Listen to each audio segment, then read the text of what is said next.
Let them pay for your auto repairs. Act now, and Ox will even include free oil changes, free tire rotation, free roadside assistance with lockout service, towing, flat tire repair, rental car service, and more. Your vehicle can break down at any time, and you'll be paying the big repair bill unless you have Ox Car Care. Ox Car Care is the real deal. They do what they say they're going to do. They really had my back. Call now with your make and model and get a free, no-obligation instant quote. Ox Car Care even comes with a 30-day money-back guarantee, so you have nothing to lose. Don't wait. You need coverage before a repair is needed. Call Ox Car Care right now, and your coverage can start as soon as today. Call 1-800-219-1893. That's 1-800-219-1893 to get a free quote today. Closed captioning brought to you by Mesobook.com. We only represent mesothelioma victims and their families. Call for a free book. Call 800-282-4444 or go to Mesobook.com. House Republicans are getting ready to again start the process of trying to pick a new speaker after nearly 3 weeks with no one in that top job. These are 9 candidates that are now running. They're going to deliver their pitches to their GOP colleagues during a closed-door candidate forum that is set to begin about 3 hours from now. And then tomorrow morning, members will take an internal secret ballot vote with the goal of selecting their nominee. The big question, who can get those 217 votes that are needed to win the gavel? Joining us now is Republican Congressman Larry Bucshon of Indiana. Sir, thank you so much for being with us. Who are you planning to support for Speaker? You have many options. Well, at this time, I'm non-committed. You know, I want to see what the 9 have to say. I know all of them very well, and I want to see what they have to say tomorrow because it's challenging times. And so right now, I'm not committed. I do think, you know, some people who have been in leadership positions or committee chair people have a little bit of a leg up organizationally, but I think everyone's in the game at this point, so I'm not committed. Okay, well, that would bring me to you've supported candidates who could get the most support. Why not Tom Emmer? He is apparently the front runner at this point in time. Well, Tom and I are friends. He did a great job at the NRCC for 2 cycles from our perspective. He's been a good Republican whip. I'm on the whip team. So yeah, I would agree. He's a great leader, but of course you have to get the majority of House Republicans to agree with that, and the other candidates, some which are pretty strong. So we'll see. At this point, personally, I'm still uncommitted. Does the fact that Tom Emmer voted to certify the 2020 election, as you did as well, disqualify him with a significant part of your conference? Well, I would hope not. You know, I voted to certify the election, as you just mentioned, because it constitutionally was the right thing to do. And so I don't think that should be disqualifying, and I think it won't be for Tom. It seems that we're watching the conference moving from candidates with more, though still not enough support, to a candidate with less, and obviously still not enough support. How is that a strategy for electing a speaker? How is that going to turn around? Well, let me just say, you know, I support Kevin McCarthy. I supported him as Speaker, and I've supported him throughout his career. He helped me start from the beginning. So, you know, I'm a big Kevin McCarthy supporter. But going forward, of course, he's not in this race. So I think what you have to do is look at the candidates, and once conference picks a solid candidate, I would expect all the conference members, except for maybe a few, to vote for them. And so I was telling someone this earlier, the lack of confidence and faith in our traditional institutions in the U.S. is the issue. Government, law enforcement, faith in general is a problem. And I think you're seeing that reflected somewhat amongst House Republicans. You know, you need to pick a candidate that the majority of people choose, and then you need to go to the House floor and you need to vote for them. And that's my approach. So I've supported our nominees at this point. I supported Congressman Jordan because he was picked by the conference. But, you know, a lot of people now are not doing that, and I think we need to change that. So, to your point there, do you want to see in this internal ballot a candidate get to 217 before they take this to the floor so that you don't see another situation like you saw with Jim Jordan? You know, ideally that would be the case, but I don't think that will happen. I think, you know, to get 217 in the conference probably won't happen. And then here's the other thing. That doesn't guarantee that people will not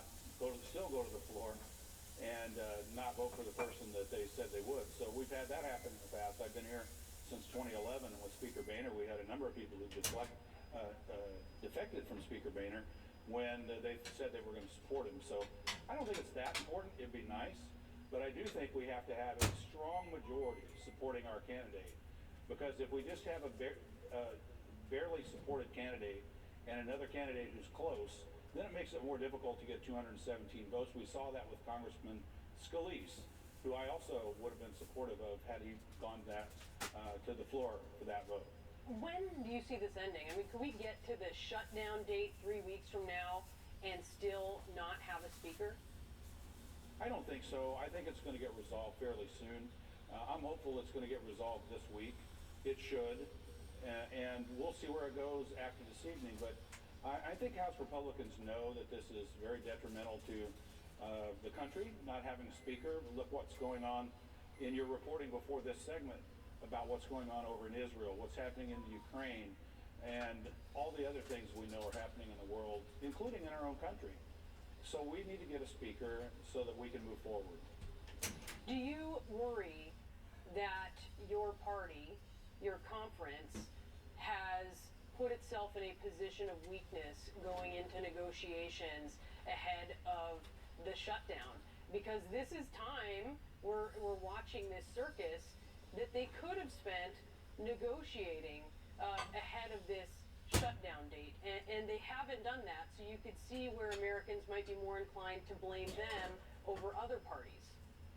Well, I think it does put us at a disadvantage, absolutely. We don't have a speaker. We're in the majority. It's on us to choose a speaker. So, of course, we don't have someone who is the Speaker of the House to negotiate with the White House, with Senate Democrats who are in the majority in the Senate. So it does put us at a political disadvantage, and honestly, it's a disadvantage to the country if you don't have everyone in place that can come up with deals that they think is the best for the American people. So absolutely, it puts us at a disadvantage politically, but also practically for the country, it's not a good thing. Congressman, we really appreciate your time. We are certainly looking to see what comes out of this candidate forum, as I know you are. So thank you for being with us. My pleasure. Thank you. And we do have some breaking new details on the release of 2 Israeli hostages by the terror group Hamas. We will have that information for you next. The Whole Story with Anderson Cooper is appointment viewing on Sunday nights. One whole story, one whole hour. The world's best journalists dig deeper into the stories they can't ignore. The Whole Story with Anderson Cooper, Sunday at 8 on CNN. With thyroid eye disease, I hid from the camera, and I wanted to hide from the world. For years, I thought my TED was beyond help. But then, I asked my doctor about Tepezza.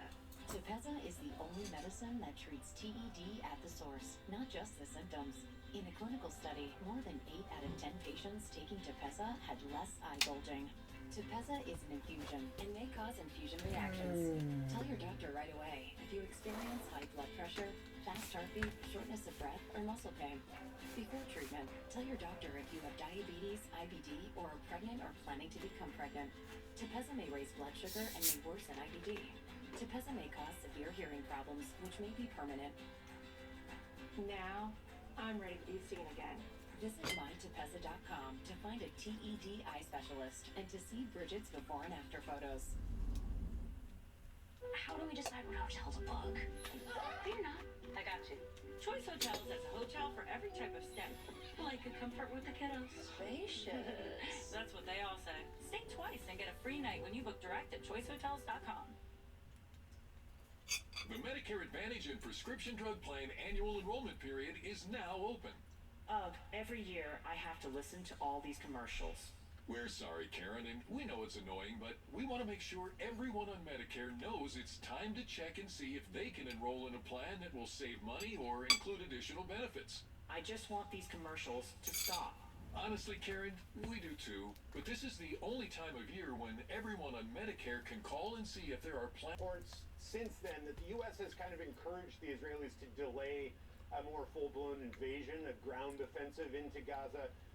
And there are obviously a lot of reasons for that in the reporting, but at least part of it seems to be a push to buy some time to get some of that aid that we've seen in, but also time to get a better sense of what can be done to free some of those hostages. John Kirby, the NSC spokesperson, was asked about what progress is being made in finding hostages today. Here's what he had to say. It is literally an hour-by-hour effort here at the White House and at the State Department to find out where these folks are and to try to make the effort to get them out and get them back. You know, Hannah, there are obviously a lot of moving parts and a lot happening behind the scenes that we're not privy to, but I think you can hear in that some sense of just how quickly the situation is evolving. Absolutely. And of course, you spent a lot of time in the Middle East as a correspondent there. There is growing concern that the conflict between Israel and Hamas will even broaden out to include other non-state actors in the region. Given that, what are Biden administration's possible next steps? Yeah, I think they're just going to be really focused on those two things. The international component signaling to Iran and to others, but largely Iran, that any conflagration here is unacceptable. The U.S. State Department has just said that it's concerned about the possibility of this conflict moving north to southern Lebanon. The other thing to keep an eye on, though, I think is a more domestic concern. Congress, of course, is deadlocked over the election of a House Speaker. If Congress is going to be able to act on Biden's calls for more aid to Israel, but also to Ukraine, they've got to get that sorted out. The concern is that gridlock there is not just a quirk or a bug, but an embedded feature at this point, a symptom of a wider inability to get things done. That's going to play into however the U.S. is going to whatever role the U.S. is going to play in the next days and weeks, even hours, frankly, to come. BC's Peter Armstrong in Washington. Ontario's NDP leader has ejected a member of her caucus for her comments about the war between Israel and Hamas. Marit Stiles says Sarah Jama has taken unilateral actions that have undermined the party's collective work and broken the trust of her colleagues. Earlier, Jama spoke in the legislature against a motion to censure her over a social media post. In it, she accused Israel of, quote, settler colonialism. She said the Canadian government and other institutions are trying to silence people who support Palestinians. The CBC's Megan Fitzpatrick has more. NDP leader Marit Stiles said it was a difficult decision and that she's disappointed with how events have unfolded, but she said Jama left her with no option but to kick her out of caucus. This has been brewing for quite some time now. It all started with a statement that Jama put out on social media in the wake of the attacks by Hamas in Israel. And that statement did say that her heart went out to all those impacted by the ongoing violence. But the statement didn't directly condemn Hamas or its actions. It called for an end to the occupation of Palestinian land. It didn't specifically mention the Israelis who had been killed or taken hostage. And so there was quite a bit of reaction to her statement. Some organizations came out in support of her and what she had said, and others denouncing her. Premier Doug Ford called for her to be kicked out of the NDP caucus, and his statement on social media said that she had a history of anti-Semitism. That prompted Jama to take legal action against the premier and send him a cease and desist letter accusing him of making defamatory statements about her. Now, Marit Stiles, the NDP leader, said her and Jama had come to an agreement to work together in good faith and that there would be no surprises, according to a statement that Stiles put out this morning announcing that she had kicked Jama out of caucus. Stiles had said that the party had tried to support Jama, but that she continued to take unilateral actions, and some of those actions contributed to an unsafe working environment here at the legislature. Here's more of what Stiles said about her decision. There's a point at which, as a team, you cannot continue to move forward when one person just continues to act unilaterally and not in good faith. And this is what we're facing right now. So we tried everything that we possibly could and gave her lots of opportunities, but unfortunately here we are.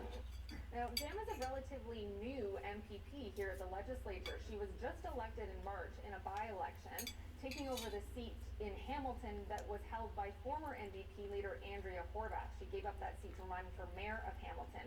So Jama's time as an NDP MPP, short-lived. Meanwhile, today there was a motion that was voted on to censure Jama. This motion was put forward by the Progressive Conservatives. It would authorize the Speaker of the Legislature not to recognize her in the legislature. In other words, prevent her from speaking unless she retracted and deleted that initial social media post and apologized for it in the legislature. JAMA has not done that. JAMA spoke about the motion herself this morning, and in that statement she made, she criticized Israel and its military actions in recent days. She again called for a ceasefire. She said the Ford government is targeting her to distract from their scandals and that governments are trying to silence voices like hers. There has been debate on this motion in recent days, and then it was put to a final vote today. It passed 63 to 23. The PC's voting in favor of it. The NDP voted against it, even though they have kicked her out of caucus. They felt that that motion was too extreme. The Liberals abstained from the vote. Megan Fitzpatrick, CBC News, Toronto. These are images from a memorial to the victims of the Hamas attack on Israel. You can see the photos of people who were killed or who are being held hostage or listed as missing. Their images fill 1,300 seats in the main auditorium at the University of Tel Aviv.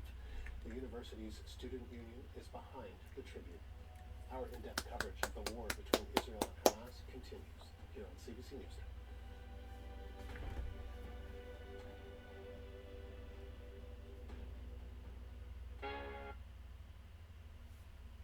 The new CNN Prime Time is where the truth shines.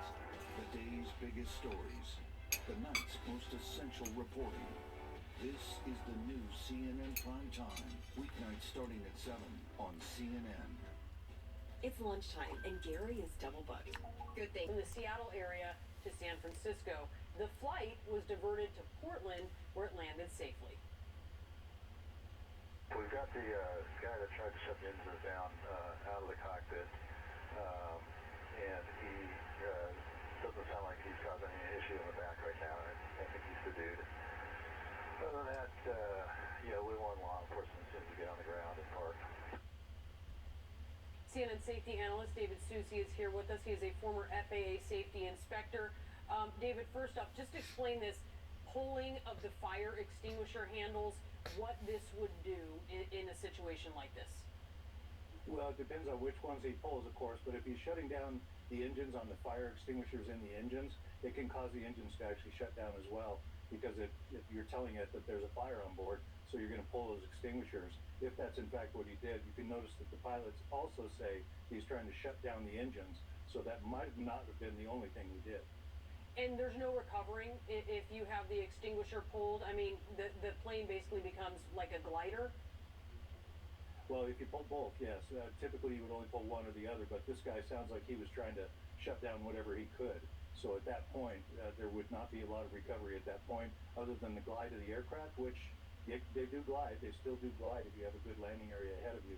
But typically in that situation, at that altitude, you may not have a lot of options. Now, the pilot on that recording sounds amazingly calm, but I cannot imagine this was a calm moment that was playing out in the cockpit. Not in the least, Brianna. If you look at the flight record, you can see that over a period of about 2 minutes, maybe 3, it went from 450 knots down to about 370. The altitude went from 31,000 feet down to about 27,000 feet. So there was 5,000 or 6,000 feet of altitude that were dropped really quickly. And so it was a very dramatic thing that must have had a lot of trouble in that cockpit. It's not easy to subdue someone in that jump seat area. I've ridden thousands of times in that jump seat, and their pilots are very vulnerable to whoever's in that seat. So you're talking about a struggle, like a pretty serious struggle that would have occurred.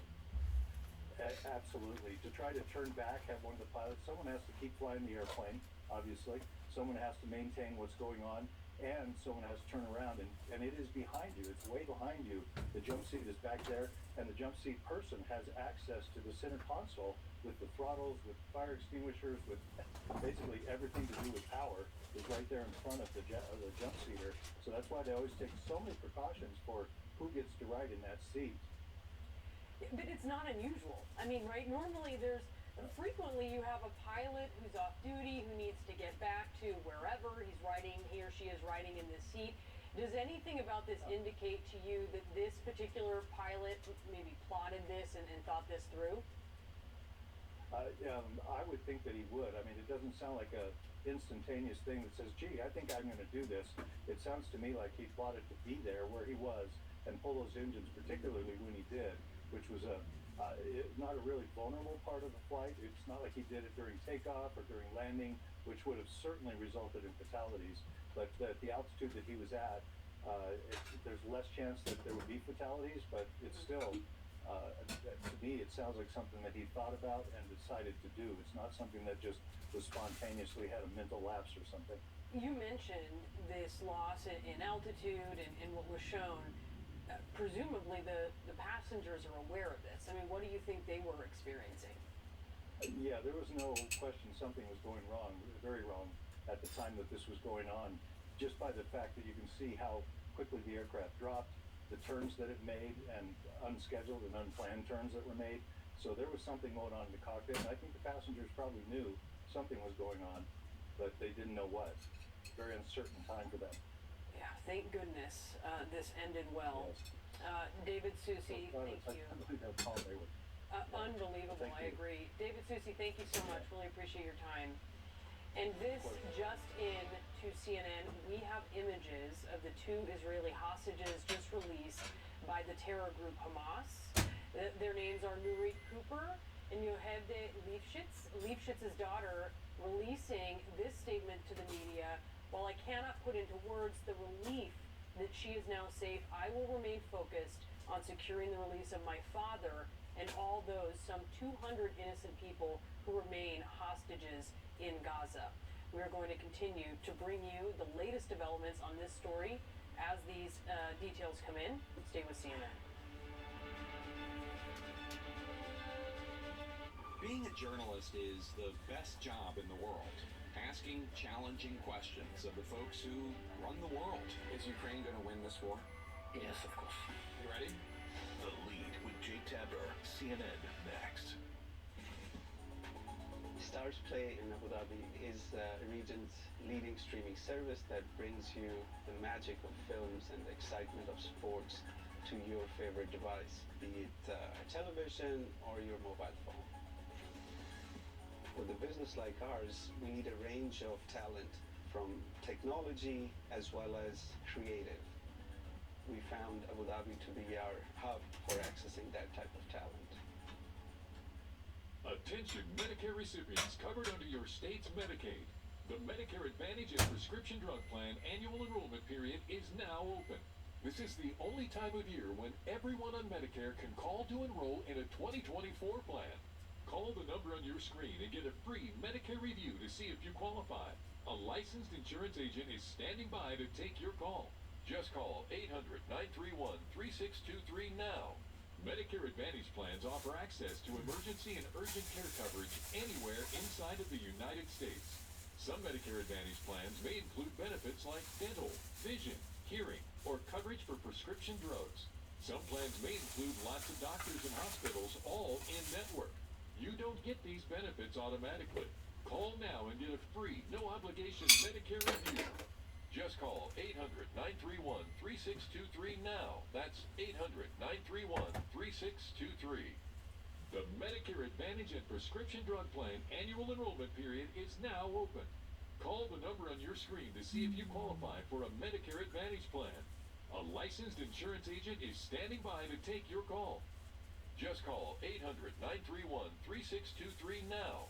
2024 plans are available from providers like Humana, United Healthcare, Aetna, WellCare, Cigna, Kaiser Permanente, and Anthem, Blue Cross and Blue Shield. Remember, Medicare Advantage plans offer access to emergency and urgent care coverage anywhere inside of the United States. Plans may include benefits like dental, vision, hearing, or prescription drug coverage. And some plans may include lots of doctors and hospitals all in-network. Remember, you don't get these benefits automatically. Call now and get a free, no-obligation Medicare review. Just call 800-931-3623 now. That's 800-931-3623. Hi, I'm Stacy, and I've lost 60 pounds on Golo. I decided to try Golo when I had an international flight coming up, and I realized I couldn't fly being the size that I was. My sister-in-law tried Golo and had lost 50 pounds. So I thought I'd give Golo a try. I didn't expect the results I got on Golo. I was hopeful, but I did not expect it to be like this. Golo just makes sense. This plan works. Change your life at Golo.com. That's GOLO.com. What does human talent look like? Just go on Fiverr. See for yourself. Imagine working with them. Yeah, imagine that.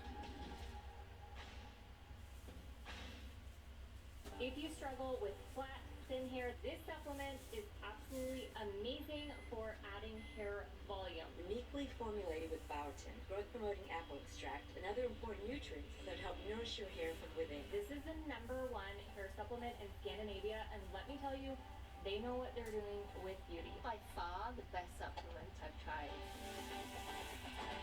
Find us at Walgreens, CVS, Rite Aid, Amazon, or NewNordicUSA.com. This is my coffee shop. We just moved into a bigger space, brought on another employee, and ordered new branded gear for the team. It was so easy. I just chose my products, added our logo, and placed my order. Bring your own team together with custom gear. Get started today at customink.com. I'm Manuraj on Capitol Hill, and this is CNN. This just in, U.S. officials telling CNN that Iranian-backed militias appear ready to ramp up their attacks against U.S. forces in the Middle East as Iran seeks to capitalize on the regional backlash over Washington's support for Israel. CNN national security reporter Natasha Bertrand is here with us now with details. Natasha, tell us what you're learning here.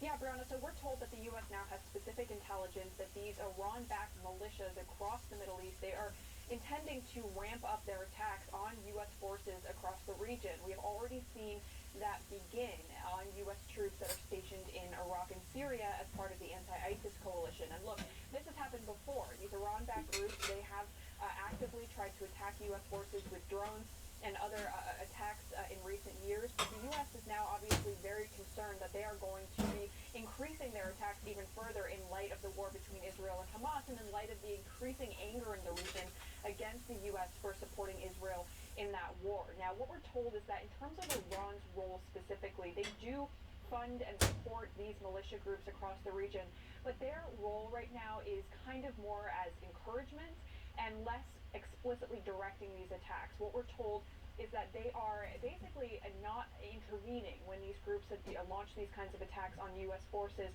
and they're not saying that these groups are going to be punished in any way for doing so. So it's kind of tacit encouragement rather than explicit and direct support. But U.S. officials still hold Iran responsible for all of these attacks that we have been seeing over the course of the last few days, including one as recently as this morning when a drone was launched at a U.S.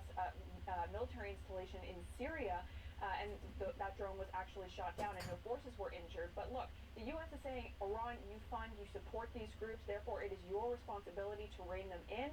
And this is exactly why we're seeing this huge force posture increase by the United States in the region. Secretary Austin, the Secretary of Defense, said this weekend that he is sending additional air defense systems to the region, including additional Patriot units, which are the sophisticated air defense systems, because of the threat that these Iranian-backed proxy groups are going to continue to escalate even more than they already have been. So it's a huge concern right now for the U.S. in terms of protecting troops over there, and it really is all the result, of course, of these escalating tensions in the region that officials say Iran is trying to take advantage of, Brianna. And how is this related to those intercepted missiles and drones from Yemen? Because we've learned that actually, from CNN reporting, there were so many of them, and this Navy ship, this U.S. Navy ship, was quite busy for several hours intercepting them. Yeah, this was a really major event last week. Last Thursday, a U.S. Navy warship, it intercepted about 9 missiles. It shot down 14 drones that were launched by, according to the Pentagon, these Houthi rebels from Yemen. Of course, that is related because that is an Iran-backed group. That is yet another Iran-backed group that is trying to stir up attacks against U.S. and Israeli targets. Now, according to U.S. officials, they were not trying to target the U.S. specifically with those missiles. They were instead targeting Israel, which, interestingly, they have missiles that can apparently reach that far. But still, the U.S. obviously getting involved here, and it risks a potential even further escalation, Brianna. Yeah, it certainly does. Natasha, thank you so much for the reporting. We do appreciate it. And the lead with Jake Tapper starts after a quick break. The new CNN Prime Time is where the truth shines, taking you to the heart of the story We start with breaking news for you this evening. We are just about 3 miles from the Gaza border. and breaking through the noise. Interesting conversation about where we are in America right now. The day's biggest stories, What we have been seeing in Israel is unprecedented. the night's most essential reporting. It's not about what I believe, it's about whether there is evidence. This is the new CNN Prime Time, weeknights starting at 7 on CNN. What you're seeing today is Dr. Renee Badrow completing a successful eye surgery and the dedicated hours of training in virtual reality that helped make it happen, allowing her to practice surgical techniques to increase access to quality care through immersive environments. These are the ways surgeons with Fundamental VR and Orbis are using the metaverse today. A lot of people need to replace their windows or patio doors, but they put it off because they think it'll be too expensive. Hi, I'm Ann Romer. I'm here with Michael Smith from Renewal by Anderson. You really work with the customers to find affordable solutions. We do, Ann. We're the replacement window division of Anderson, one of the largest window manufacturers in North America. So we can usually offer our customers larger discounts and better financing than smaller companies or contractors. Other window companies don't offer your same window and door installation method.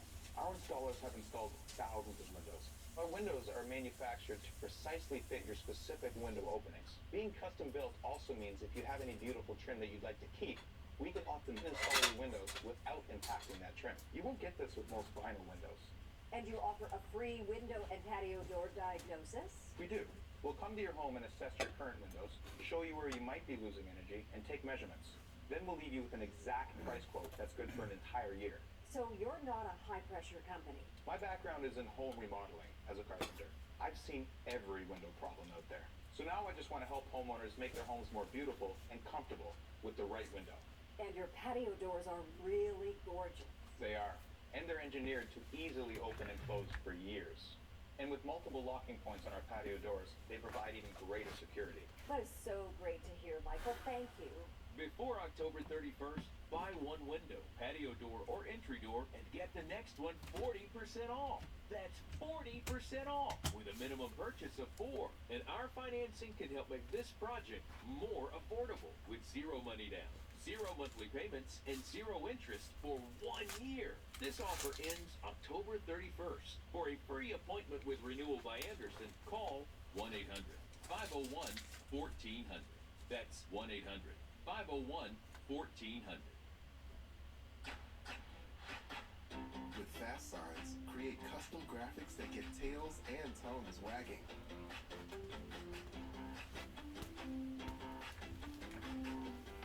Fast signs, make your statement.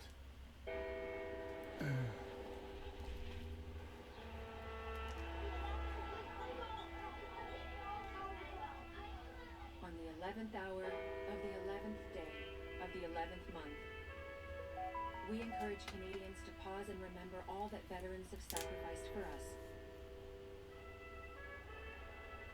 Lest we forget.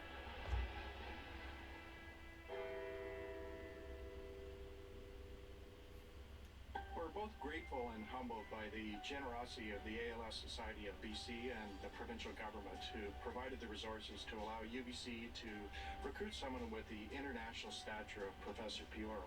I'm honored to take the lead for Project Hope. We will work diligently to create opportunities for persons living with ALS to have access to clinical trials. Our goal for ALS research at UBC is to become a leader. On behalf of people living with ALS in BC, thank you. I'm Dr. Sanjay Gupta, and this is CNN.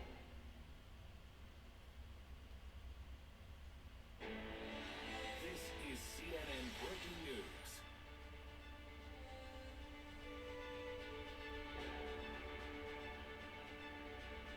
Welcome to the lead. I'm Jake Tapper, live on a rooftop overlooking Tel Aviv, Israel. It is just after 11 p.m. here, and it has been 16 days since the horrific terrorist attacks by Hamas caught this country and frankly much of the world by complete surprise. We're going to start tonight with breaking news. Hamas has released 2 more of the hostages it kidnapped from Israel during its October 7th terrorist attack. That's according to multiple sources who say that the hostages are Nurit Cooper and Yocheved Lifshitz. The Lifshitz family said in a statement that the women were handed over to the Red Cross and will shortly return to Israel. We happened to be at the time with Israeli Defense Forces spokesman Jonathan Conricus when the news came in, and this is part of his reaction.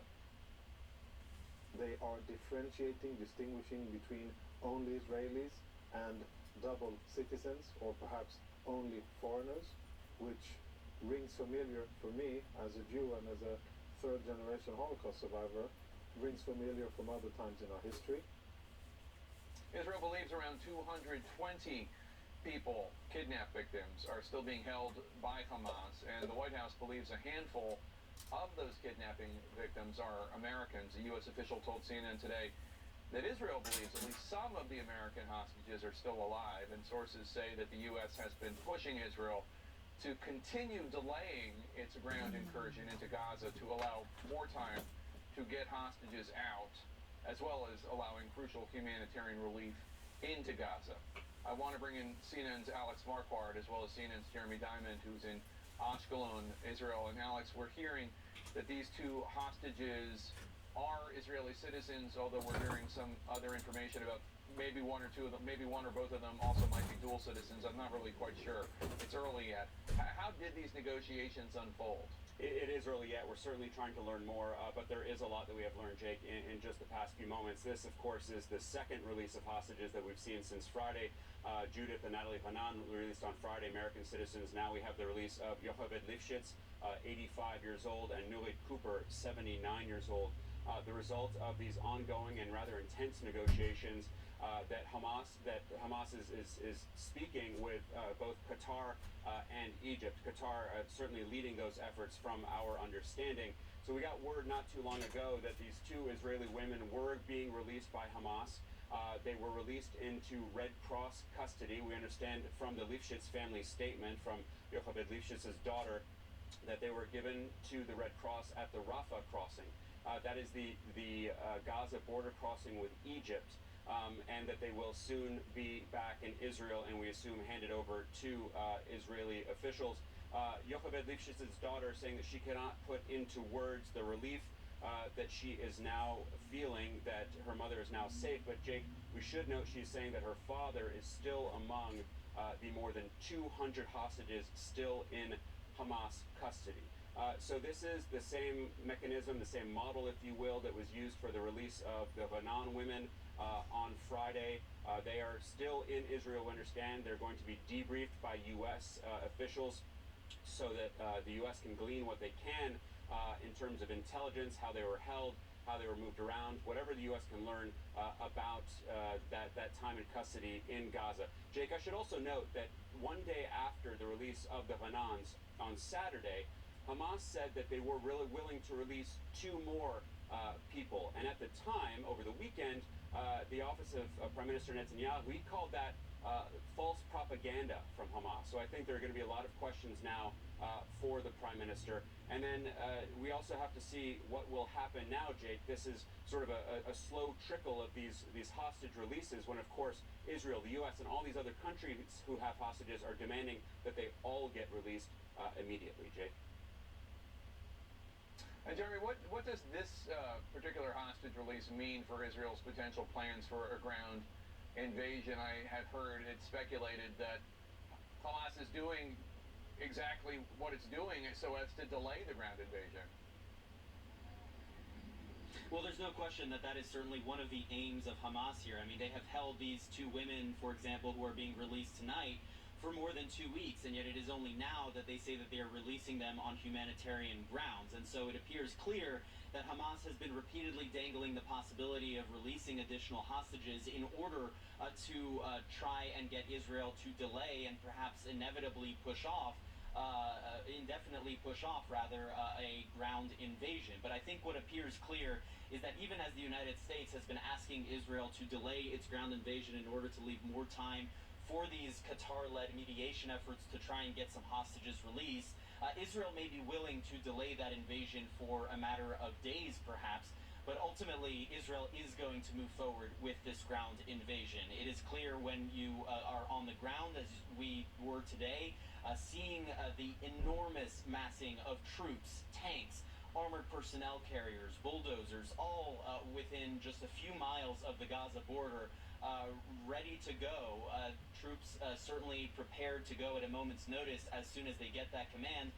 And also, as you listen to Israel's top military officials, Israel's top political leaders as well, all of them really not mincing any words about what is coming next, making clear that there will be a ground invasion, making clear that this will be a, quote, multilateral operation, as the defense minister said tonight, from air, land, and sea. And so it seems very difficult to imagine Israel backing off from that position, given the bellicose rhetoric that we have heard from Israel's political and military leadership in recent days.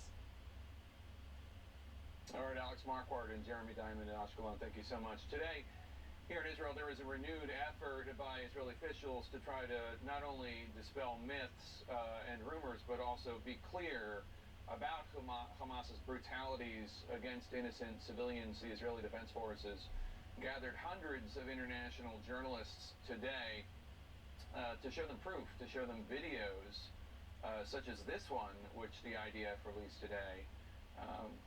Proof positive, evidence of Hamas brutality. The IDF says this is proof of the brutality of Hamas. They showed Hamas gunmen shooting a driver on an Israeli highway.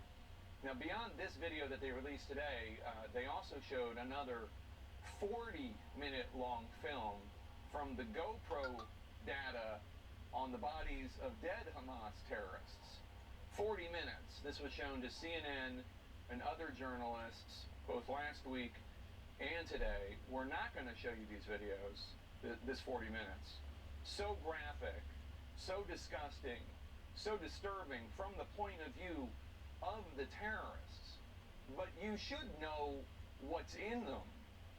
Some of the images that the journalists who saw them witnessed, such as a father and his two young sons, maybe like 7 or 8, running for their lives into a shelter of some sort. A terrorist throws a grenade into the shelter.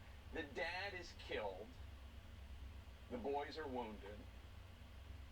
Another shows a terrorist trying to behead a man with some sort of garden hoe. Another shows a truck full of terrorists throwing the corpse of a woman onto the road. Images of burned babies. I asked IDF spokesman Jonathan Karikas why. Why does Israel feel the need to show this evidence, to show this proof to the world? People are looking away, and I think that the world needs to know, needs to see, and needs to understand what we feel, and what Israelis feel, and what brought all of us into this horrible situation. And if you don't know, if you aren't aware of the horrible, atrocious murders, beheadings, mutilations, rape, and all of the burning people alive, all of these horrible things that we never thought that we would witness as an Israeli military of our civilians. But if people aren't aware, they won't be able to understand where we are, and they won't be able to understand where this is going. I want to go now to CNN's Clarissa Ward, who is in Cairo, Egypt. And Clarissa, you've been following a different story, the dire crisis in Gaza, the dire need for food, for medicine, for water. Today, another 20 aid trucks were able to enter the territory for Egypt, but that's still not enough. No, Jake, it's really a drop in the bucket. You're talking about, in the last few days, some 60 trucks that have managed to get into Gaza. And just to give you some perspective, Before this war, 3 weeks ago, 455 trucks a day, according to the UN. In the last 16 days, there's been no aid going in. On a normal level, there would have been more than 7,000 trucks going in during a 16-day period. And meanwhile, this is happening against the backdrop of relentless and punishing bombardment. The scenes in these hospitals is just extraordinary. It's harrowing. We spoke to one doctor in the Al-Shifa hospital in Gaza City. He said 2 days left before their fuel runs out. The situation will go from critical to dire. And I want to warn our viewers that some of the images they're about to see are distressing. You are entering the Al-Shifa hospital in Gaza City. This is just 1 minute on 1 day. But doctors tell us it could be any minute of the last 16 days. It is a scene from hell. Many of the patients are young children. The reception area, now a triage center. And everywhere you turn, another casualty. Every one of these people has been ordered by Israel's military to evacuate the hospital, including the staff, already outnumbered and overwhelmed. And as the punishing bombardment continues, the wounded keep flooding in. Doctors say there's nowhere else for them to go, and no safe way to transport them out. We had the mass casualties once or twice a day, but now we have every half an hour casualties. So it is overloaded. Our emergency department and our OT department and our IBD department are overloaded with the patients. Dr. Marwan Abu Sada warns that the situation is about to get dramatically worse. The hospital, he says, is just 2 days away from running out of fuel, needed to power the generators that are keeping the hospital and its patients alive. If you do run out of fuel in 2 days, what will you do? I mean, what can you do? I think the international community will be part of the process of killing of our people. If they don't act on Israel to allow to get this fuel into enter Gaza, what to do for the people who are in the ICU and mechanical ventilator? What about the neonates, the small babies? We have more than 130 in our neonatal ICU units. What to do with them? They will, I think we are allowing them to die in peace. This is the issue if we don't have a fuel to run our generators in the hospital. Just a trickle of aid has been allowed to cross into Gaza, and none of it fuel. Blocked by Israel, it says over concerns it will be taken by Hamas. Hundreds of trucks are waiting along the Egyptian side of the border. Diplomatic efforts to establish a continuous humanitarian corridor have failed, and there is no more time for debate. Now, Jake, Dr. Abu Sada said that of that aid, those 60-some trucks that have come into Gaza, none of them yet have actually made it to his hospital in the northern part of the enclave. That is the part that is supposed to be evacuated, that Israelis have ordered to evacuate for obvious reasons you saw in our story there. It's simply not possible to evacuate, not clear when he will actually get his hands or when his hospital will get their hands on some of that aid. One other important point, other than the fuel that he underscored, is water. There is a real crisis now with water. He said a lot of people are drinking brackish water.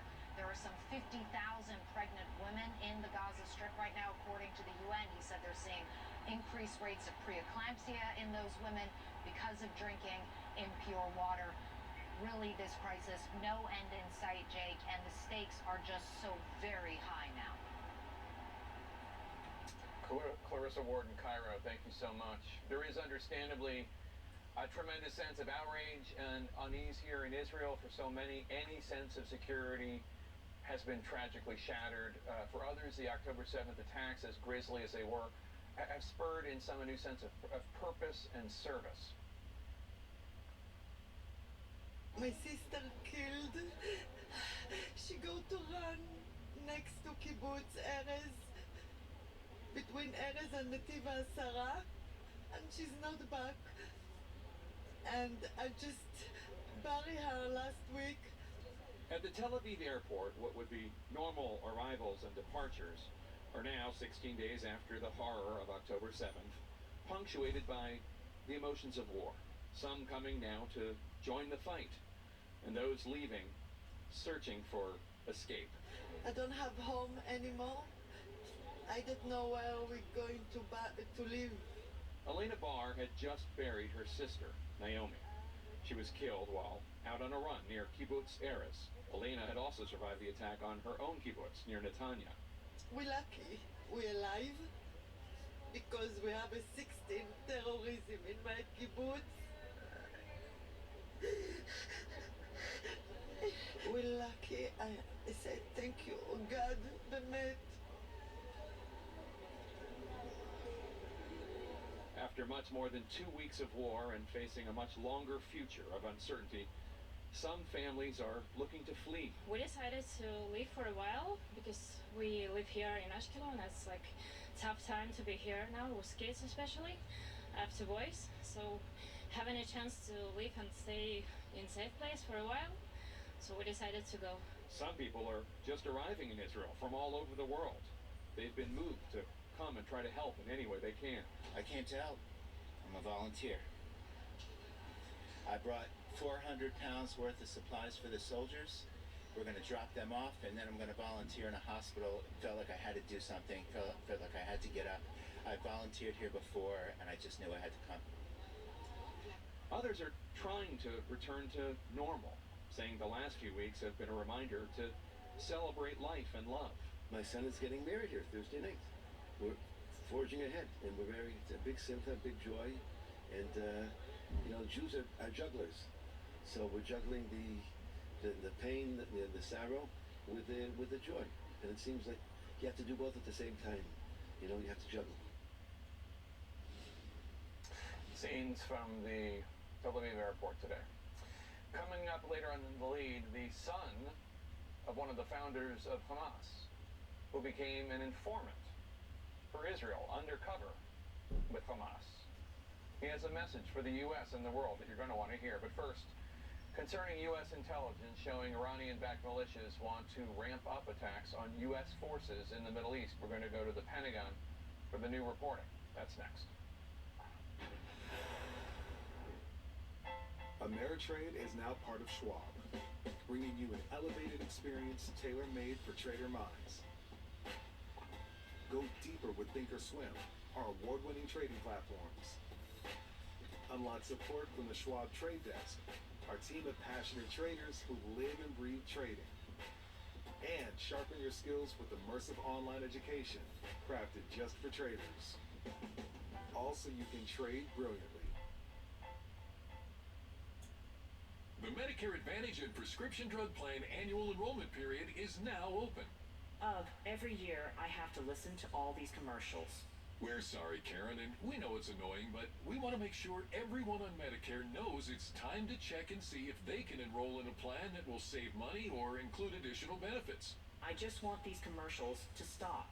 Honestly, Karen, we do too, but this is the only time of year when everyone on Medicare can call and see if there are plans with additional benefits available in their area. I already have a Medicare Advantage plan, so these commercials aren't even for me. Well, Karen, plans may change every year, and the 2024 Medicare Advantage plans are now available. The phone lines are open. Just call 800-331-5378 now. The Medicare annual enrollment period is the only time of year when all Medicare recipients can call and enroll in a new Medicare Advantage plan. This is also the time to call if you want to change plans. This enrollment period is only open for a limited number of weeks. Do I have to call now for 2024? 2024 plans are available now during the annual enrollment period. Our licensed insurance agents are standing by to take your call. Call now and get a free benefits review with no obligation to enroll. Just call 800-331-5378 now. So, I can call and not sign up for a plan? That's right. We just want to make sure everyone on Medicare gets information about plans with the coverage they want in 2024. You can call to check and see what plans with additional benefits may be available in your area. I need to get that number one more time. The number again is 800-331-5378. Is the call free too? Yes, the call and benefits review are free with zero obligation to enroll. Call now. Just call 800-331-5378 now. That's 800-331-5378. Type 2 diabetes? Discover the Ozempic Trizone. Ozempic! I got the power of 3. I lowered my A1C, CD risk, and lost some weight. In studies, the majority of people reached an A1C under 7 and maintained it. I'm under 7. Ozempic lowers the risk of major cardiovascular events such as stroke, heart attack, or death in adults also with known heart disease. I'm lowering my risk. Adults lost up to 14 pounds. I lost some weight. Ozempic isn't for people with type 1 diabetes. Don't share needles or pens or reuse needles. Don't take Ozempic if you or your family ever had medullary thyroid cancer or have multiple endocrine neoplasia syndrome type 2 or if allergic to it. Stop Ozempic and get medical help right away if you get a lump or swelling in your neck, severe stomach pain, or an allergic reaction. Serious side effects may include pancreatitis. Gallbladder problems may occur. Tell your provider about vision problems or changes. Taking Ozempic with a sulfonylurea or insulin may increase low blood sugar risk. Side effects like nausea, vomiting, and diarrhea may lead to dehydration, which may worsen kidney problems. Living with type 2 diabetes? Ask about the power of 3 with Ozempic. Closed captioning is brought to you by Page Publishing. Want to publish a book? We'll review your manuscript for free. If you've written a book, Page Publishing can help you through the process. We cut through the confusion of the publishing world to make it easy for you. Call 800-563-0741.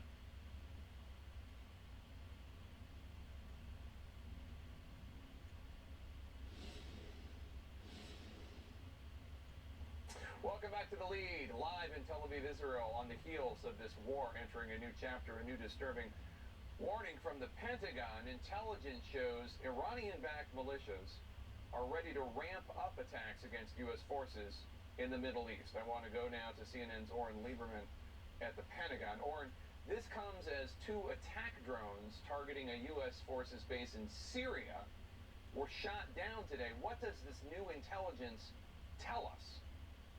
Jake, the U.S. has intelligence that Iranian-backed militias in the Middle East, that would be Shiite groups in Iraq and Syria, are preparing for the possibility of escalating and ramping up the attacks they have carried out, according to multiple U.S. officials. And this would be as Iran looks to take advantage of the situation and the conflict in Gaza between Israel and Hamas, also taking advantage of the anti-Israel and anti-U.S. sentiment growing across the region.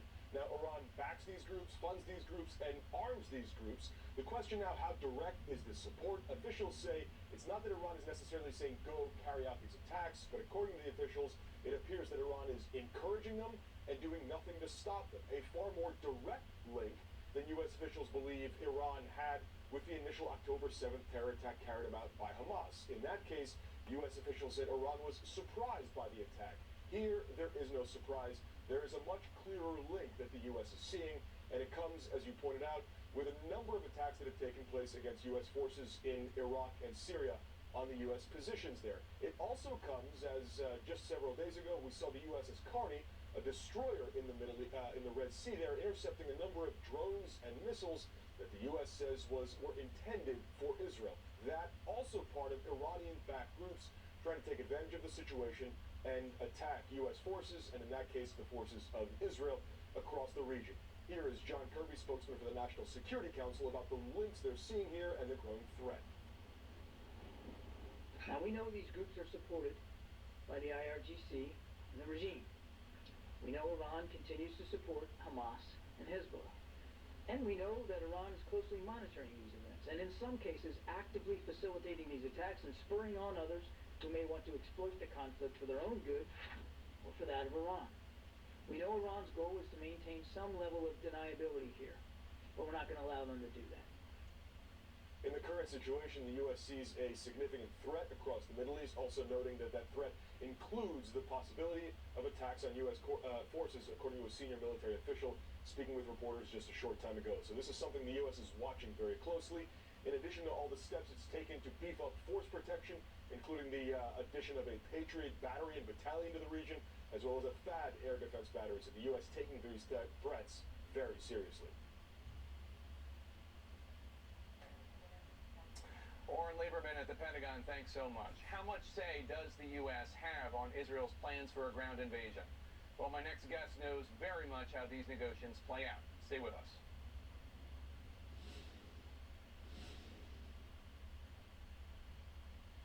The The new CNN Prime Time is where the truth shines, taking you to the heart of the story. We start with breaking news for you this evening. We are just about 3 miles from the Gaza border. And breaking through the noise. Interesting conversation about where we are in America right now. The day's biggest stories. What we have been seeing in Israel is unprecedented. The night's most essential reporting. It's not about what I believe, it's about whether there is evidence. This is the new CNN Prime Time. Weeknights starting at 7 on CNN. Why did we choose Safelight? We were loading our SUV when crack. Safelight came right to us, and we could see exactly when they'd arrive. With a replacement we could trust. That service the way we want it. Safelight repair, Safelight replace. Prices are going up everywhere. Did you know that the costs associated with auto repairs cost Americans on average $7,500? And let's face it, when it comes to those costs, it's not if you'll need repairs, it's when. Now more than ever, you can't afford to be driving without Ox Car Care. Because with A+ rated Ox, you don't pay for repairs on your car, truck, or SUV. Ox pays. I really love Ox Car Care because right now I can't afford the costly repairs, and I definitely cannot afford to be without a car. With Ox, I can take my car to my dealership just like I always have, and they'll take care of everything. Call the number on your screen right now for a free quote. There's no obligation to find out how low your monthly payments can be. Our Ox Car Care family of customer service reps, coverage specialists, and claims adjusters are all under one roof right here in the U.S. to ensure you always get top quality service from a caring company that stands behind everything we do. And we are the administrators of your claim. We don't farm out your policies somewhere else. In the past, I had a really bad experience. I was passed around from phone number to phone number just to file a claim. But with Ox, it's just one phone call, one company, and they handle everything. Call Ox now and let them pay for your auto repairs. Act now, and Ox will even include free oil changes, free tire rotation, and free roadside assistance. Ox Car Care is like family. I didn't just feel like a customer. I also felt part of the family. Just call Ox Car Care now with your make and model and get a free, no-obligation instant quote. Ox Car Care even comes with a 30-day money-back guarantee, so you have nothing to lose. But don't wait, or it'll be too late. You need coverage before a repair is needed. Call Ox Car Care right now, and your coverage can start as soon as today. Call 1-800-230-9154 to get a free quote today. That's 1-800-230-9154. Get covered today. Being in debt was just such a challenge as a working single mom. I was working 3 jobs just to make ends meet. I knew I wasn't going to be able to get out of debt by myself. National Debt Relief negotiated with my creditors and reduced my debt by half.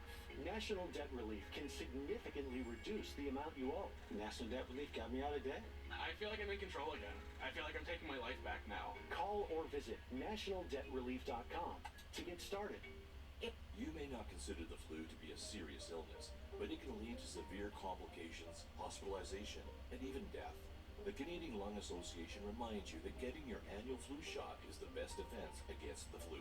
The flu shot is recommended for everyone over 6 months of age. It's especially important to get vaccinated if you or a family member is living with chronic lung disease. If you have any questions about flu or the flu vaccine, speak to your pharmacist, family doctor, or nurse practitioner. They put food on our tables, care for our loved ones, and help build our communities. Canada needs over 400,000 migrant workers to fill employment gaps and sustain our growing economy. Mosaic BC's Migrant Workers Program provides support services to migrant workers, but more needs to be done. Like many others, migrant workers also lost their jobs during the BC wildfires. Emergency funding is required to support worker needs. Help give back to these workers who give so much to Canada. Donate today at mosaicbc.org. I'm Eva McCann in Washington, and this is CNN.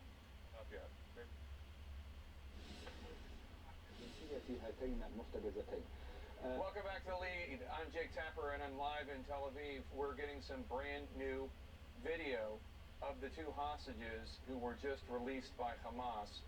And you can see, if you look, paramedics tending to Nurit Cooper and Yocheved Lifshitz. The Lifshitz family put out a statement confirming that the 2 women were handed over to the Red Cross at the Rafah crossing. Sources tell CNN that the U.S. is trying to delay the ground incursion into Gaza in hopes of getting even more hostages out and more aid into Gaza. With me to discuss, former Israeli ambassador to the United States, Michael Oren. Mr. Ambassador, good to see you again. Do you think that President Biden will be able to continue prevailing upon Prime Minister Netanyahu to continue delaying the ground incursion for the reasons laid out, to let humanitarian aid in and to allow more hostages out? I don't think he's actually prevailing upon Benjamin Netanyahu to actually do this, and the National Security Council has denied it, the State Department has denied it. But let's say, for argument's sake, they are asking Israel, the United States is asking Israel to delay a bit. That's going to be one of many considerations for the Israeli government. Okay, there's the question of whether the troops are ready to go in, whether they've had enough, gathered enough evidence and intelligence about enemy positions, about the location of the hostages, and then finally, we want to get all of the Palestinian civilians away from the combat zone. Having them in the middle of a crossfire is not going to be good for us either. So there are many other considerations, and keep in mind, we're at a total mobilization. We have 360,000 soldiers have been mobilized. These are the young women and men are the backbone of our economy, and they've left their families, their homes. Tel Aviv is pitch quiet. Empty, right? Yeah. There's only limited time you can keep that many people away and keep them mobilized. And it's now been 2 weeks. It's a very long time. When do you think the ground incursion could begin? And let me just also ask you, is it wise? I mean, does it make sense? I mean, I've heard a lot of smart people like General Petraeus and others, people who know urban combat, who say taking some time and thinking strategically might not be the worst idea. It's not much the worst idea, but we have other clocks going. And again, one of those clocks is how many days you can keep this 360,000 mobilized, how fast you can move that Palestinian population out of the war zone, other considerations. It's true. But at the end of the day, there is no alternative but Israel to go in. Understand that for us, this is existential. Okay, if Hamas gets away with butchering, murdering, burning, raping 1,400 Israeli citizens, then this place becomes kind of uninhabitable. I don't know if you'd raise your kids here, or anybody would raise their kids here. I mean, this would be the equivalent of losing 54,000 Americans in 2 days. And what would the United States do? And there's no way that we can restore our security, our deterrence power. We're in a tough neighborhood. And begin to heal internally, because lot's been damaged internally, the relationship between the people of Israel and the state of Israel. We cannot do that if Hamas wins this round.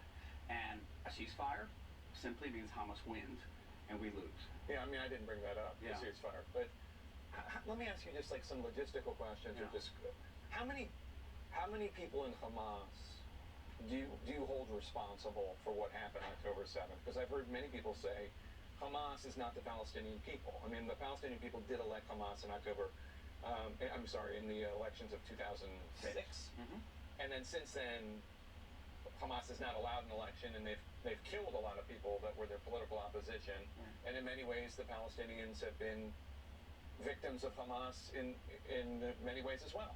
Indeed. Right? So how many would you hold responsible? Personally, well, they say about 150,000 actual members of Hamas. But I mean, is that like the Ba'ath Party? Like, I mean, some of them members of Hamas because they have to have a government job just to be trash collectors? But let's look what happens in Judea and Samaria, the West Bank. You have Mahmoud Abbas, the president of the Palestinian Authority. He's now in the 18th year of his 4-year term. Why doesn't he stand for re-election? Because in every poll, Hamas destroys him. Hamas has a landslide victory. So Hamas is very, very popular among the Palestinian population. It's why there's a strong feeling among Israelis that we have a conflict not just with the terrorist organization, we have a conflict with a large segment of the Palestinian people. Having said that, I personally am not a spokesman for the government anymore. As you know, I'm in favor of humanitarian aid and opening that corridor for many reasons. First of all, it has to do with our character as a Jewish and democratic state, but I also think ultimately the IDF, the Israeli Defense Force, will have more time and space to fight Hamas if the international community is not accusing us of being inhumane. But out in the Israeli public, there's a real sense that the Palestinian population, a big segment of it, both in Gaza, in the West Bank, liked Hamas, applauded Hamas, and applauded our people when they're being butchered. There's been a lot of comparisons with a potential Israeli ground incursion, with when the U.S. was in Iraq and the U.S. fought in Fallujah, and that was a bloody, awful fight. And obviously Gaza City is much bigger than Fallujah. And the Iraqi fighters were gentlemen compared to Hamas. It's even worse than that. I mean, I fought in Gaza. I'm telling you, it's actually worse. What's worse is that, it's a warren of alleys and cul-de-sacs. They're all booby-trapped. They're mined. Right? But the worst fighting is underneath. Oh, right, and you have the tunnels. The real fighting underneath. You're talking about dozens and dozens of miles of tunnels and bunkers. All of them are booby-trapped. And we have forces that are trained to go underground and fight underground. And That's what I'm saying. Is it wise to go in there that way, as opposed to special forces and taking longer but doing it more effectively? I'm no military strategist. I'm just saying. Again, number of clocks. And one of the clocks is how long, say you've got 1 million Palestinians out in southern Gaza, out in the winter. That's another clock, by the way. The rain's going to start falling here. It's clear tonight, but it has been raining here. How long can that situation be sustained? And I think sending in special forces to deal with the Hamas force of 150,000 people, which has proven to be militarily very well equipped, is not the response. I think there's no really alternative to Israel sending in a significant force and taking on Hamas full force and doing it very cautiously as we can, because it's going to be costly for us. The big debate here is whether we should deal with Hezbollah first. And it was a debate I had written in the Israeli press about the possibility that maybe we should contain Hamas, because they're not going anywhere, right? They're trapped. And we can continue hitting them from the ground to the air every different way. But Hezbollah, as a force, as a threat, is about 15 times larger than Hamas. They have 150,000 rockets. They can hit anything in Israel with a bigger payload, and many of these rockets are very accurate. And they have a terrorist force that has been killing Syrians by the hundreds of thousands for 10 years. So they are vicious. And there's a fear, and I think a very, very base fear, that once Israel is in Gaza and bogged down fighting Gaza, the troops are tired, maybe we're running low on ammunition, that's when Hezbollah will strike us. And that's almost a conventional wisdom here that Hezbollah at a certain stage will not be able to stay out. And the big question is, who strikes first? Who gets the preemption? Former Israeli ambassador to the U.S., Michael Oren, good to see you again. Good to see you, Jake. Thanks for being here. Really appreciate it. Coming up next, a strike near a Christian church in Gaza. See the impact after the Israeli military says it tried to target a Hamas command center. Stay with us. This was no sanctuary. The Medicare Advantage and Prescription Drug Plan annual enrollment period is now open. Every year I have to listen to all these commercials. We're sorry, Karen, and we know it's annoying, but we want to make sure everyone on Medicare knows it's time to check and see if they can enroll in a plan that will save money or include additional benefits. I just want these commercials to stop. Honestly, Karen, we do too, but this is the only time of year when everyone on Medicare can call and see if there are plans with additional benefits available in their area. I already have a Medicare Advantage plan, so these commercials aren't even for me. Well, Karen, plans may change every year, and the 2024 Medicare Advantage plans are now available. The phone lines are open. Just call 800-331-5378 now. The Medicare annual enrollment period is the only time of year when all Medicare recipients can call and enroll in a new Medicare Advantage plan. This is also the time to call if you want to change plans. This enrollment period is only open for a limited number of weeks. Do I have to call now for 2024? 2024 plans are available now during the annual enrollment period. Our licensed insurance agents are standing by to take your call. Call now and get a free benefits review with no obligation to enroll. Just call 800-331-5378 now. So, I can call and not sign up for a plan? That's right. We just want to make sure everyone on Medicare gets information about plans with the coverage they want in 2024. You can call to check and see what plans with additional benefits may be available in your area. I need to get that number one more time. The number again is 800-331-5378. Is the call free too? Yes, the call and benefits review are free with zero obligation to enroll. Call now. Just call 800-331-5378 now. That's 800-331-5378. Stay tuned to learn more about this limited time offer from Renewal by Anderson. We all have that list of home improvement projects we need to do, and if replacing your home's windows and doors is on that list, you want to know that it's going to be affordable. I'm from Renewal by Anderson, and we've helped thousands of customers who are on a budget get our windows and doors for their home. How do we do it? Well, here's something you don't expect to hear from a window company. You don't have to upgrade all your windows and doors at the same time. We're really good at identifying the bad windows and those you can wait on replacing. And here's something we offer that you don't find with a lot of window companies or contractors: great financing options. With Renewal by Anderson, you can have monthly payments that'll probably be lower than your cable bill. With another program, you can get windows and doors now and not pay anything for an entire year. It's almost like free money. No wonder half of our customers finance. Before we talk about the warranty, think about other things you've bought. Did it sometimes feel like you had to buy the expensive extended warranty to get the good coverage? That's never the case with us. Our windows are so durable and our installers are so talented. Unlike some other companies, our warranties cover the windows, patio doors, and the installation. It's really impressive that they sell the product, they manufacture the product, they install the product, because then you're dealing with one company, and you're dealing with one company that has a long-standing and solid reputation. Let Renewal by Anderson help put great windows and doors in your budget this year. Before October 31st, buy one window, patio door, or entry door and get the next one 40% off. That's 40% off with a minimum purchase of 4. And our financing can help make this project more affordable with zero money down, zero monthly payments, and zero interest for 1 year. This offer ends October 31st. For a free appointment with Renewal by Anderson, call 1-800-501-1400.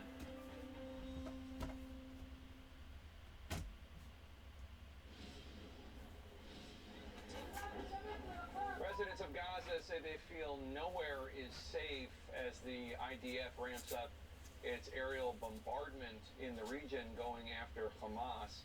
Places of worship, refugee camps, schools, areas where innocent civilians are trying to stay safe are caught in the crosshairs because, as we know, Hamas uses innocent civilians as human shields. They embed themselves within the populace. CNN's Jemana Karachi reports now from southern Lebanon. And a warning, some may find her report disturbing. This is a war on Hamas, Israel says, but it is the people of Gaza who are paying the heaviest price. No place safe, no place spared Israel's wrath. Danger looms around every corner of this besieged land. Every day, every minute spent in fear of when death may strike. Many now write their children's names on their legs, so if they're killed, their little ones are not just a number. Israel says it doesn't target civilians. It's Hamas, they say, that's using them as human shields. They try to avoid civilian casualties, they say, but the numbers and pictures tell a different story in a place where it is the innocent who are the majority. Hospitals, schools, mosques have been bombed. And on Friday, Gazans absorbing another horror, one that hit their tiny Christian community. An airstrike on a building at the compound of the San Porphyrios Orthodox Church, one of the oldest churches in the world, where hundreds had sought refuge from the relentless bombardment. But this was no sanctuary, a scene of chaos at this house of worship. With no power, they used their phones to light up the rubble and dig bodies and survivors out of the carnage. Daylight brought the painful scenes of those searching through shrouded bodies for their loved ones, the inconsolable grief of those who found them, the gut-wrenching grief of a father mourning his children, and a grandmother, her little George. With no prior warning, they bombed civilians in the church. They killed my 3 children. They killed my cousins. My whole cousin's family was wiped. The Israeli military said the airstrike was targeting a Hamas command and control center nearby. They said this was not the intention, what they call collateral damage. 17 Christians, entire families, including infants, perished in this strike. 26-year-old Viola was killed along with her husband and baby girl. Her sister Yara, her husband and children also gone. Unbelievable. Unbelievable. We are here 2,000 years. and we are not going to leave. We'll stay here and continue our life as all the population in Gaza Strip. So much grief, so much anger at the silence over their suffering and those who won't stop the bloodshed. This is a message to the world, and specifically this message is to Biden, to the President of the United States. He should know that the Christian Arabs, Christian community in Gaza are being targeted. No one is safe here in Gaza. Everyone in danger. Shell-shocked survivors, both Christians and Muslims, sat around the church this weekend. There's seemingly nowhere left to run. And Jake, the death toll in Gaza is continuing to rise. According to the Palestinian Health Ministry, they say more than 5,000 people have been killed. They say the majority of them are women and children, more than 2,000 children. UN experts who have unequivocally condemned Hamas's attack on Israel, the atrocities committed against Israeli civilians, are warning that what is happening in Gaza right now is a violation of international laws. With the siege and the Israeli bombardment, they say it is collective punishment of the population, and this military operation, they say, is resulting in crimes against humanity. Jake. Shimona Karacha, thank you so much. And as these images of horror play out around the world, we are seeing more displays of anti-Semitism in the United States, and that story is next. Nothing can prepare you for this kind of brutality. None of us wanted this to happen. They took babies after they killed their parents. It's something you can't imagine. There's still bombardment ongoing inside Gaza. Humanitarian conditions there grow more dire. Are you hopeful still that Hezbollah will stay out of this war? I'm Sarah Seidner in Tel Aviv with CNN's breaking news coverage of Israel at war.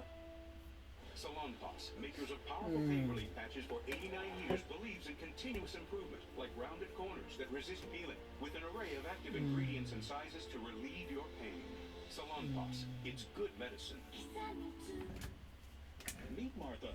Martha is 75 years old and been on Medicare for 10 years now, but she's a bit cranky because she heard the 2024 Medicare Advantage plans are now available during the Medicare annual enrollment period. After seeing other CNN news reports, I've learned that the Palestinian Ministry of Health is really just a Hamas organization that tweaks the numbers to try to bring sympathy and exaggerates what it says, how many are dead, etc.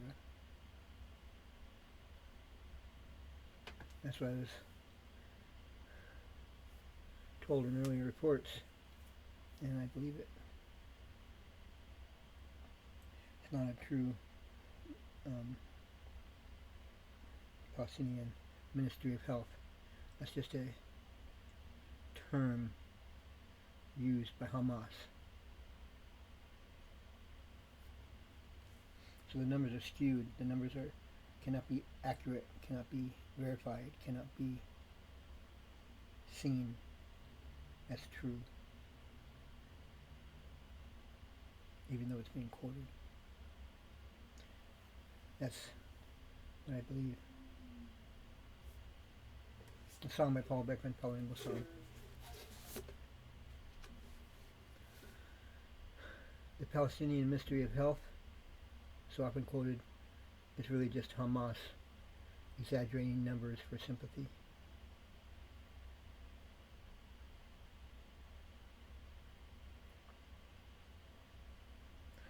Created by Paul Beckman, Paul English song, October 23rd, 2023. In past CNN news reports, I saw with my own eyes, I heard with my own ears, how the Palestinian Ministry of Health, which is so often quoted, is really just another Hamas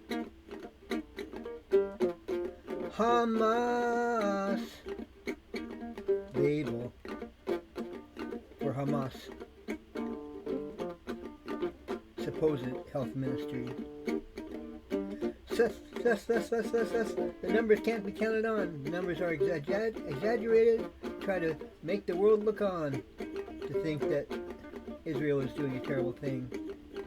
When the numbers are inflated, exaggerated, and most likely are not accurate at all to a T, but are only used to mislead the rest of the world and the public for Hamas as a two-pronged approach